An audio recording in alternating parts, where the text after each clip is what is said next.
Introduction to Haggai. Author Haggai. Date written about 520 BC.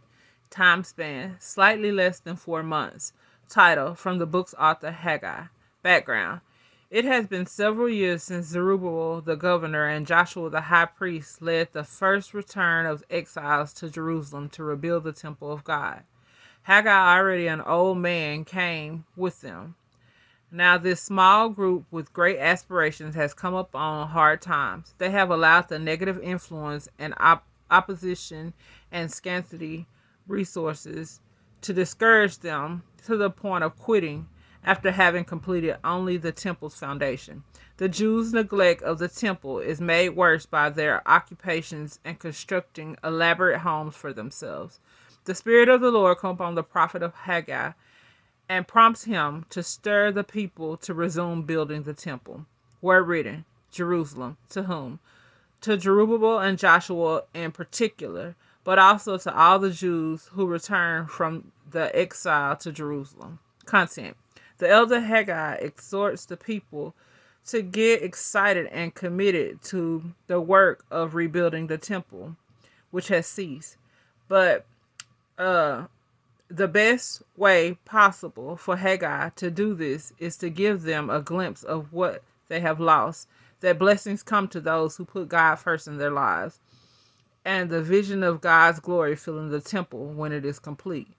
But even his message of hope is not lacking rebuke and judgment of the people for their sins.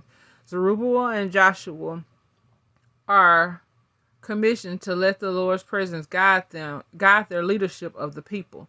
Finally, the establishment of God's eternal kingdom is foretold, where Zerubbabel will be honored for his part in helping complete the temple. Key words: consider your ways and glory. Before the reconstruction of the temple can be completed, first the hearts of the people need to be renewed, as God tells them, consider your ways. Haggai 1:7. Haggai encourages the people to seek proper priorities which will result in God's glory filling the new temple. Haggai chapter 2 verse 7. Themes. In order for the project to be completed, it first must be started. A job half done is a job not done. If we commit our ways to God, He will guide and bless our walk. We should avoid compromising situations. Sometimes we settle for good when we could have the best. Prosperity and other standards of success hold no lasting contentment when we place our concerns ahead of God's. Outline. Number 1. Haggai's proclamation of God's message to rebuild his temple. Haggai 1 verses 1 through 15. Number 2. The glory of the new temple. Haggai chapter 2 verses 1 through 9. Number 3. The promise of blessings. Haggai chapter 2 verses 10 through 19. And number 4. God's triumph and Zerubbabel's recognition. Haggai chapter 2 verses 20 through 23. May the Lord add a blessing to the introduction of the book of Haggai.